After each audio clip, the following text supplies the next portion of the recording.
सर्वशक्तिमान परमेश्वर के वचनों के पाठों का संग्रह।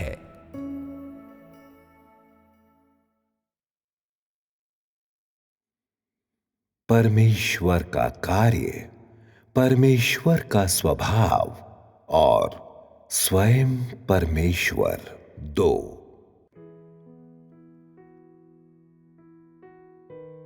हालांकि परमेश्वर मनुष्य से छिपा हुआ है, फिर भी सभी चीजों के मध्य उसके कार्य मनुष्य के लिए पर्याप्त हैं कि वो परमेश्वर को जान सकें। अय्यूब ने परमेश्वर के चेहरे को नहीं देखा था या परमेश्वर के द्वारा बोले गए वचनों को नहीं सुना था, और उसने व्यक्तिगत रूप से परमेश्वर के कार्य का अनुभव तो बिल्कुल भी नहीं किया था, परंतु परमेश्वर के प्रति उसके भय एवं अपनी परीक्षाओं के मध्य उसकी गवाही को सभी लोगों के द्वारा देखा गया था और परमेश्वर के द्वारा उनसे प्रेम किया गया है, उनमें आनंद मनाया गया है और उनकी प्रशंसा की गई है। और लोग उनसे ईर्ष्या करते हैं और उनकी तारीफ करते हैं और इसके अतिरिक्त उनका गुणगान करते हैं। उसके जीवन के विषय में कुछ भी महान या असाधारण नहीं था, बिल्कुल किसी साधारण मनुष्य के समान। उसने एक साधारण जीवन जिया था। सूर्य उगने पर काम पर जाना और सूर्य अस्त होने पर अपने घर पर विश्राम के लिए वापस आना। अंतर यह है कि इन अनेक साधारण दशकों के दौरान उसने परमेश्वर के मार्ग के भीतर एक अंतर्दृष्टि हासिल की थी और परमेश्वर की महान सामर्थ्य एवं संप्रभुता का एहसास किया और उसे समझा था जैसा किसी और व्यक्ति ने कभी भी नहीं किया था। वो किसी भी साधारण मनुष्य की अपेक्षा चतुर नहीं था। उसका जीवन खास तौर पर कठिन नहीं था। इसके अतिरिक्त न ही उसके पास विशेष अदृश्य कुशलताएं थीं।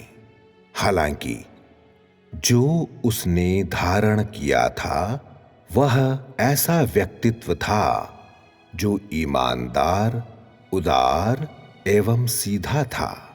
एक ऐसा व्यक्तित्व जो निष्पक्षता एवं धार्मिकता से प्रेम करता था और जो सकारात्मक चीजों से प्रेम करता था, जिनमें से कुछ भी अधिकांश सामान्य लोगों के द्वारा धारण नहीं किया जाता है। उसने प्रेम एवं घृणा के मध्य अंतर किया। उसके पास न्याय का एक एहसास था। वह अडिग एवं दृढ़ था और वह अपने विचारों में परिश्रमी था और इस प्रकार पृथ्वी पर अपने साधारण समय के दौरान उसने उन सभी असाधारण चीजों को देखा जिन्हें परमेश्वर ने किया था और उसने परमेश्वर की महानता, पवित्रता एवं धार्मिकता को देखा। उसने मनुष्य के लिए परमेश्वर की चिंता, कृपालुता और सुरक्षा को देखा था और उसने सर्वोच्च परमेश्वर की प्रतिष्ठिता एवं अधिकार को भी देखा था। अय्यूब क्यों इन चीजों को हासिल कर सका जो किसी भी साधारण मनुष्य से परे थीं? इसका पहला कारण था क्योंकि उसके पास एक शुद्ध हृदय था और उसका हृदय परमेश्वर से संबंधित था और उसकी अगुवाई सृष्टिकर्ता के द्वारा की गई थी। दूसरा कारण था उसका अनुसरण। निर्दोष एवं सिद्ध होने के लिए अय्यूब का अनुसरण, और ऐसा व्यक्ति जो स्वर्ग की इच्छा को माने, जिसे परमेश्वर के द्वारा प्रेम किया जाए और जो बुराई से दूर रहे। अय्यूब ने परमेश्वर को देखने या परमेश्वर के वचनों को सुनने में असमर्थ होते हुए भी इन चीजों को धारण एवं इनका अनुसरण किया। हालांकि उसने परमेश्वर को कभी नहीं देखा था, फिर भी वह उन माध्यमों को जान गया था जिनके द्वारा वो सभी चीजों के ऊपर शासन करता है, और वह उस बुद्धि को समझ गया था जिसके तहत परमेश्वर ऐसा करता है। हालांकि उसने परमेश्वर के द्वारा कहे गए वचनों को कभी नहीं सुना था, फिर भी अय्यूब जानता था कि मनुष्य को प्रतिफल देने और मनुष्य से ले लेने के सभी कार्य परमेश्वर की ओर से आते हैं। हालांकि उसके जीवन के वर्ष किसी भी साधारण मनुष्य से अलग नहीं थे, फिर भी उसने अपने जीवन की असाधारणता को सभी चीजों के ऊपर परमेश्वर की संप्रभुता के अपने ज्ञान को प्रभावित करने या परमेश्वर का भय मानने और बुराई से दूर रहने के मार्ग के अपने अनुसरण को प्रभावित करने की अनुमति नहीं दी थी। उसकी दृष्टि में सभी चीजों के नियम परमेश्वर के कार्यों से भरे हुए थे और परमेश्वर की संप्रभुता को किसी व्यक्ति के जीवन के किसी भी भाग में देखा जा सकता था। उसने परमेश्वर को नहीं देखा था, परंतु वह यह महसूस कर सकता था कि परमेश्वर के कार्य हर जगह हैं और पृथ्वी पर अपने साधारण समय के दौरान वह अपने जीवन के प्रत्येक कोने में परमेश्वर के असाधारण एवं अद्भुत कार्यों को देखने में सक्षम था और परमेश्वर के अद्भुत इंतजामों को देख सकता था। परमेश्वर की गोपनीयता एवं खामोशी ने अय्यूब के द्वारा परमेश्वर के कार्यों के एहसास को बाधित नहीं किया, न ही इसने सभी चीजों के ऊपर परमेश्वर की संप्रभुता के उसके ज्ञान को प्रभावित किया था। उसका जीवन परमेश्वर की संप्रभुता एवं इंतजामों का एहसास करना था, जो उसके प्रतिदिन के जीवन के दौरान सभी चीजों के मध्य छिपा हुआ था। अपने प्रतिदिन के जीवन में उसने उस परमेश्वर के हृदय की आवाज और वचनों को भी सुना एवं समझा था, जो सभी चीजों के मध्य खामोश है, फिर भी अपने हृदय की आवाज और वचनों को सभी चीजों के नियमों के शासन के माध्यम से अभिव्यक्त करता है। तो तूने देखा कि यदि लोगों के पास अय्यूब के समान ही मानवता एवं अनुसरण होता, तो वे भी अय्यूब के समान ही उसी एहसास एवं ज्ञान को प्राप्त कर सकते हैं और अय्यूब के समान ही सभी चीजों के ऊपर परमेश्वर की संप्रभुता की वही समझ एवं ज्ञान को अर्जित कर सकते हैं। परमेश्वर अय्यूब पर प्रकट नहीं हुआ था या उससे बातचीत नहीं की थी, परंतु अय्यूब खरा एवं सीधा और परमेश्वर का भय मानने और बुराई से दूर रहने के योग्य था। दूसरे शब्दों में, बिना परमेश्वर के प्रकट हुए या मनुष्य से बात किए सभी चीजों के मध्य परमेश्वर के कार्य और सभी चीजों के ऊपर उसकी संप्रभुता किसी मनुष्य के लिए पर्याप्त है ताकि वह परमेश्वर के अस्तित्व, सामर्थ्य और अधिकार को जान सके और परमेश्वर की सामर्थ्य एवं अधिकार काफी है कि ऐसे मनुष्य को परमेश्वर का भय मानने और बुराई से दूर रहने के मार्ग का अनुसरण करवाए। जबकि अय्यूब जैसा साधारण मनुष्य परमेश्वर के भय और बुराई के परित्याग को हासिल करने के योग्य था, तो हर एक साधारण मनुष्य जो परमेश्वर का अनुसरण करता है उसे भी इस योग्य होना चाहिए।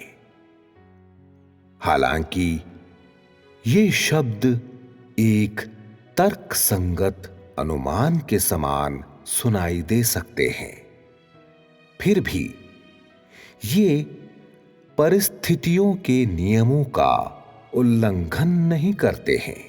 फिर भी ये तथ्य अपेक्षाओं से मेल नहीं खाते हैं।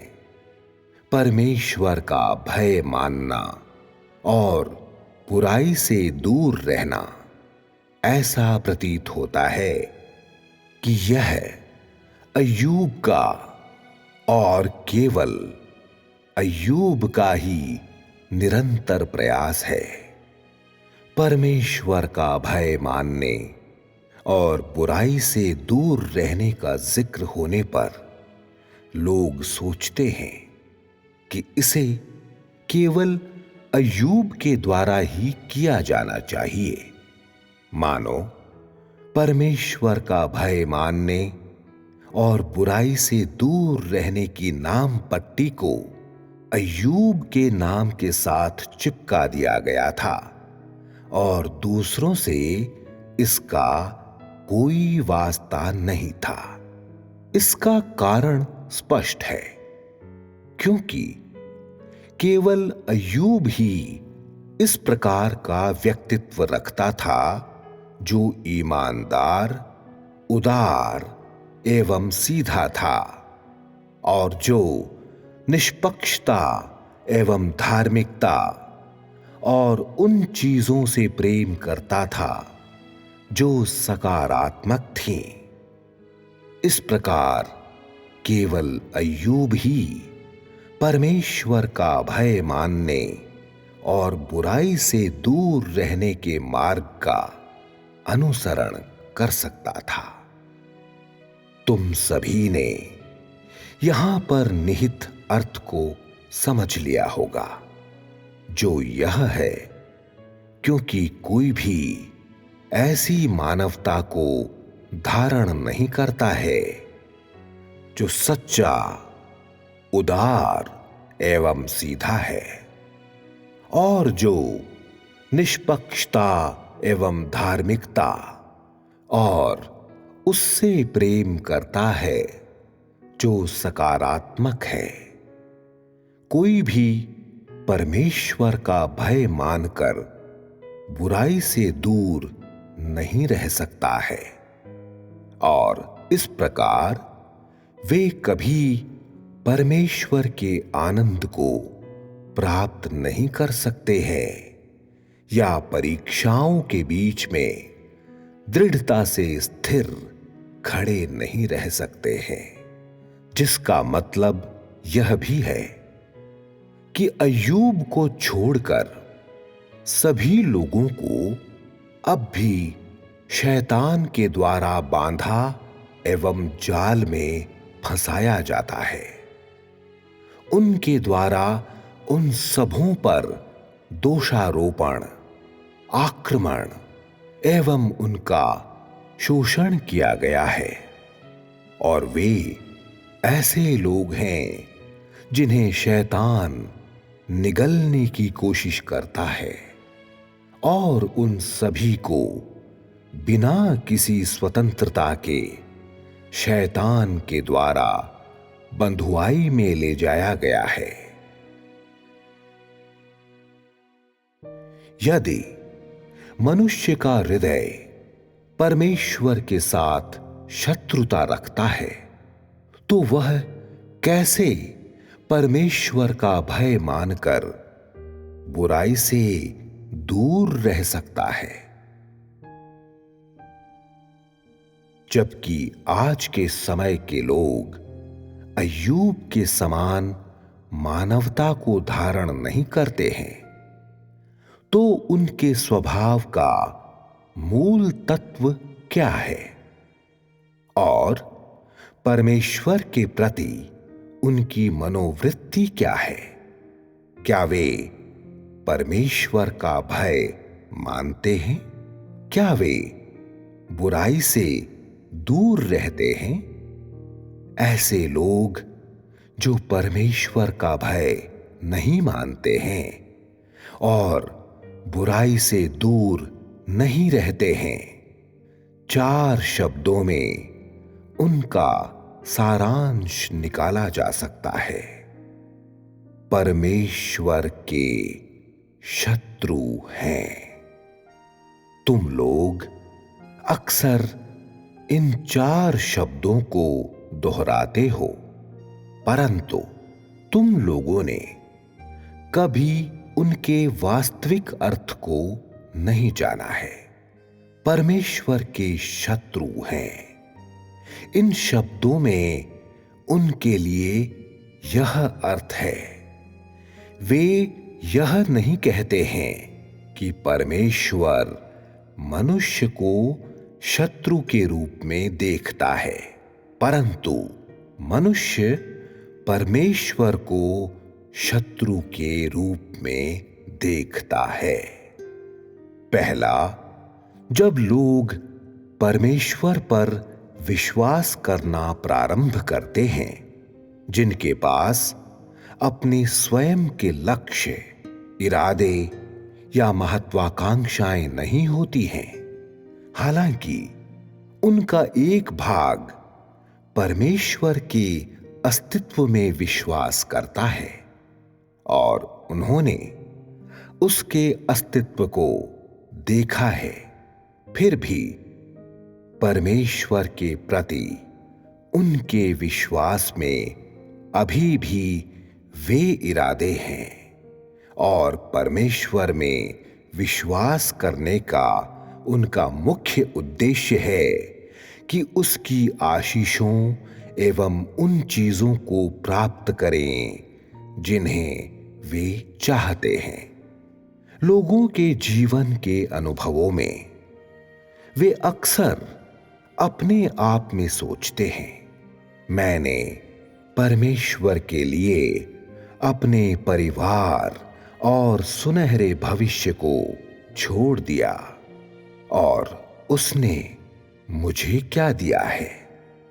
मुझे इसमें कुछ जोड़ना होगा और इसे निश्चित करना होगा। क्या मैंने हाल ही में कोई आशीष प्राप्त की है? मैंने इस समय के दौरान बहुत कुछ दिया है। मैं बड़ी दौड़ से दौड़ा हूं। मैंने बहुत अधिक सहा है। क्या परमेश्वर ने बदले में मुझे कुछ दिया है? क्या उसने मेरे भले कार्यों को स्मरण किया है? मेरा अंत क्या होगा? क्या मैं परमेश्वर से आशीषों को प्राप्त कर सकता हूं?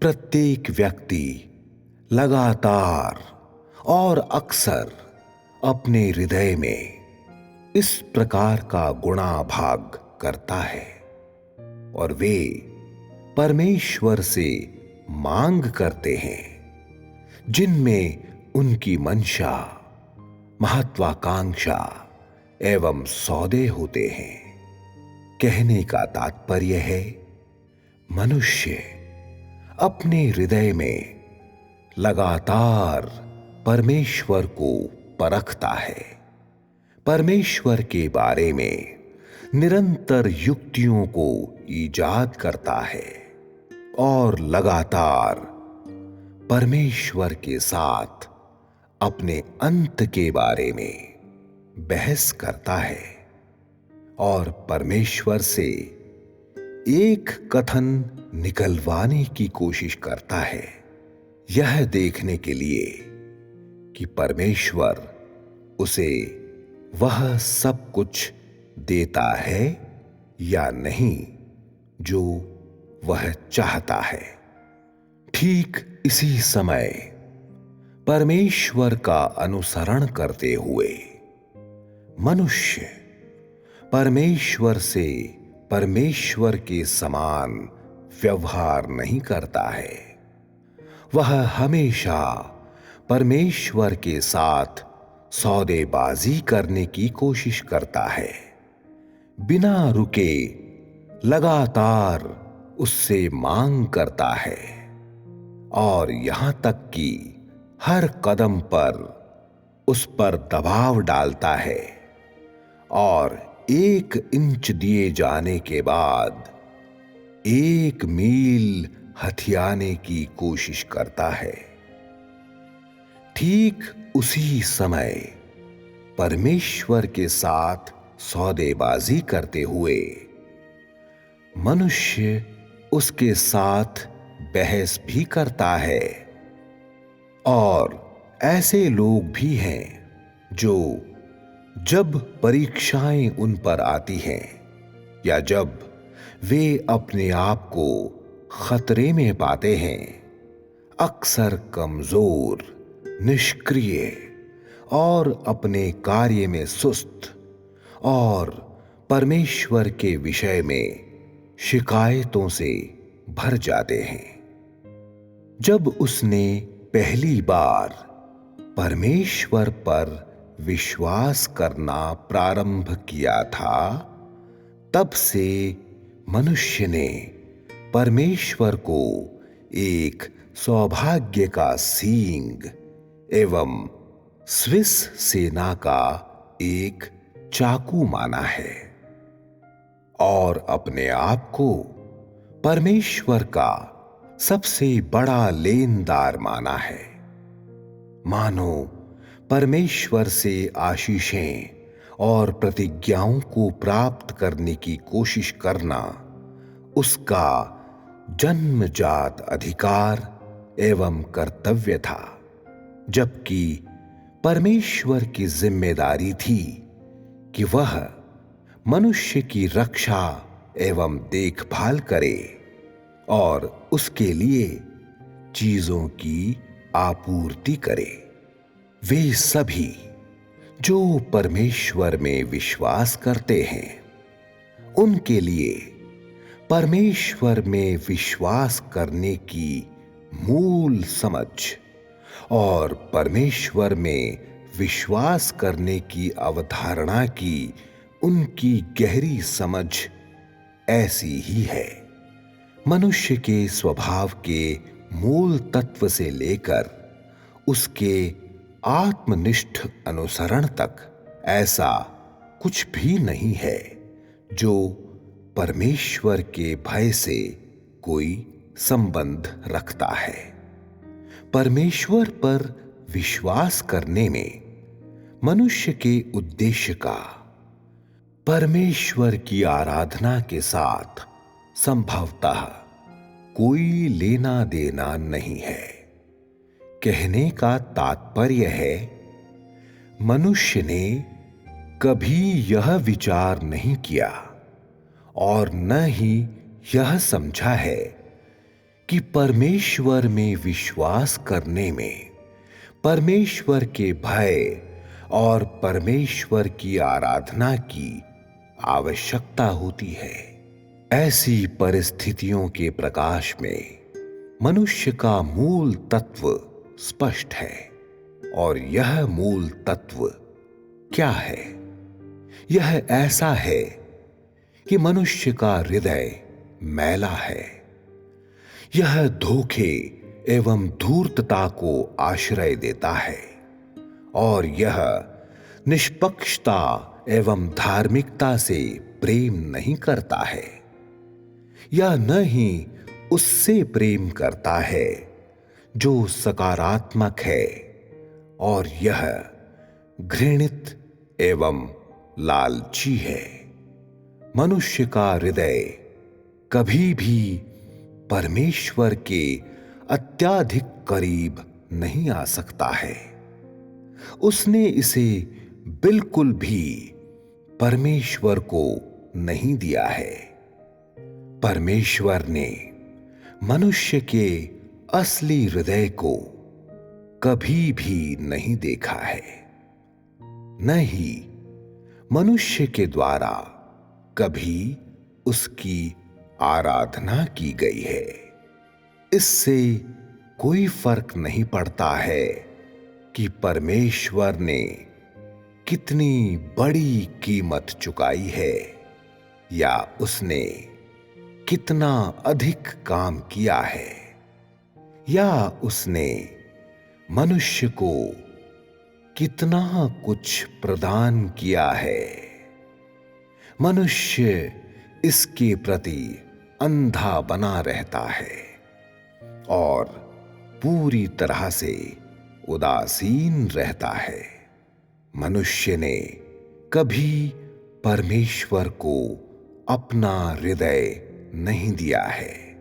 वह केवल अपने हृदय की ही चिंता करना चाहता है, अपने स्वयं के निर्णयों को ही लेना चाहता है।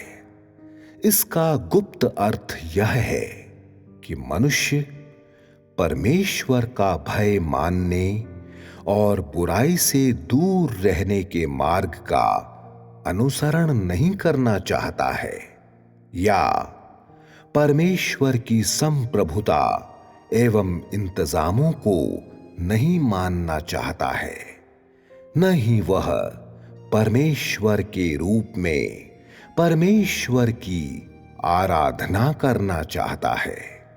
आज मनुष्य की परिस्थितियां ऐसी ही हैं।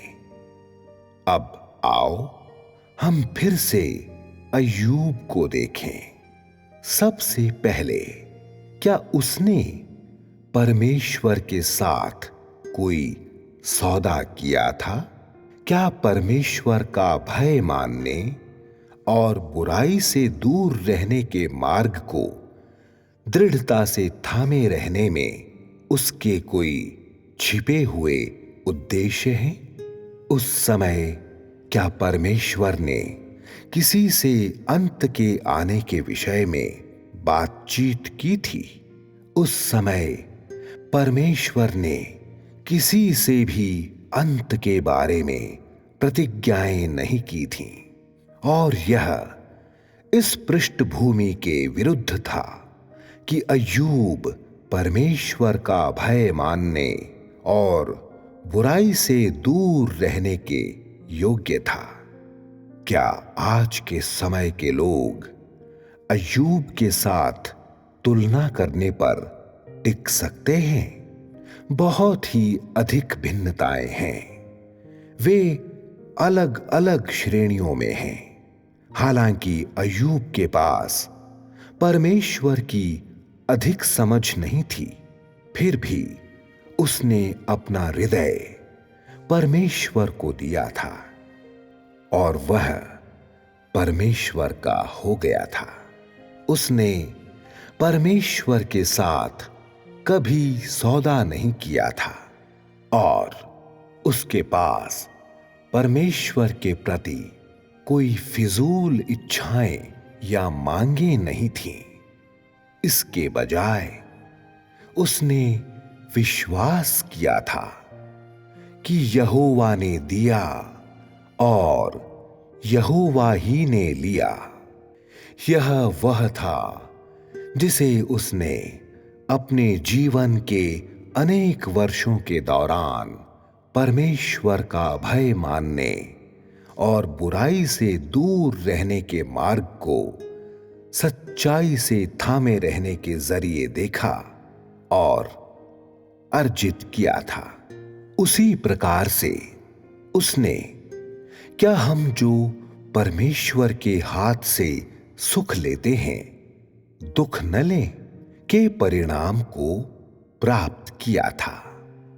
ये दो वाक्य ऐसे थे जिन्हें उसने अपने जीवन के अनुभवों के दौरान परमेश्वर के प्रति अपनी मनोवृत्ति के परिणाम स्वरूप देखा और जाना था, और साथ ही वे उसके अत्यंत सामर्थी हथियार भी थे जिसके साथ उसने शैतान की परीक्षाओं पर विजय प्राप्त किया था और परमेश्वर के प्रति उसके दृढ़ता से खड़े रहने का आधार भी थे। इस बिंदु पर क्या तुम लोग अय्यूब को एक प्यारे इंसान के रूप में देखते हो? क्या तुम लोग ऐसा इंसान बनने की आशा करते हो? क्या तुम लोग शैतान की परीक्षाओं से होकर गुजरने से डरते हो? क्या तुम लोग परमेश्वर से यह प्रार्थना करने के लिए दृढ़ निश्चय करते हो कि वह तुम लोगों को अय्यूब के समान ही परीक्षाओं के अधीन कर दे? बिना किसी संदेह के अधिकांश लोग ऐसी प्रार्थना करने की हिम्मत नहीं करेंगे। तो यह प्रकट है कि तुम लोगों का विश्वास दयनीय रूप से छोटा है। अय्यूब की तुलना में तुम लोगों का विश्वास साधारण तौर पर उल्लेख करने के लायक भी नहीं है। तुम लोग परमेश्वर के शत्रु हो। तुम लोग परमेश्वर से नहीं डरते हो। तुम लोग परमेश्वर के लिए अपनी गवाही में दृढ़ता से खड़े रहने में असमर्थ हो और तुम लोग शैतान के आक्रमणों, आरोपों एवं परीक्षाओं के ऊपर विजय पाने में असमर्थ हो। वह क्या है जो तुम लोगों को परमेश्वर की आशीषें प्राप्त करने के लिए योग्य बनाता है? अय्यूब की कहानी सुनने के बाद और मनुष्य को बचाने के लिए परमेश्वर के इरादे और मनुष्य के उद्धार के अर्थ को समझने के बाद क्या अब तुम लोगों में अय्यूब के समान परीक्षणों को स्वीकार करने के लिए विश्वास है? क्या तुम लोगों के पास थोड़ा सा दृढ़ निश्चय नहीं होना चाहिए कि तुम लोग स्वयं को परमेश्वर का भय मानने और बुराई से दूर रहने के मार्ग का अनुसरण करने दो?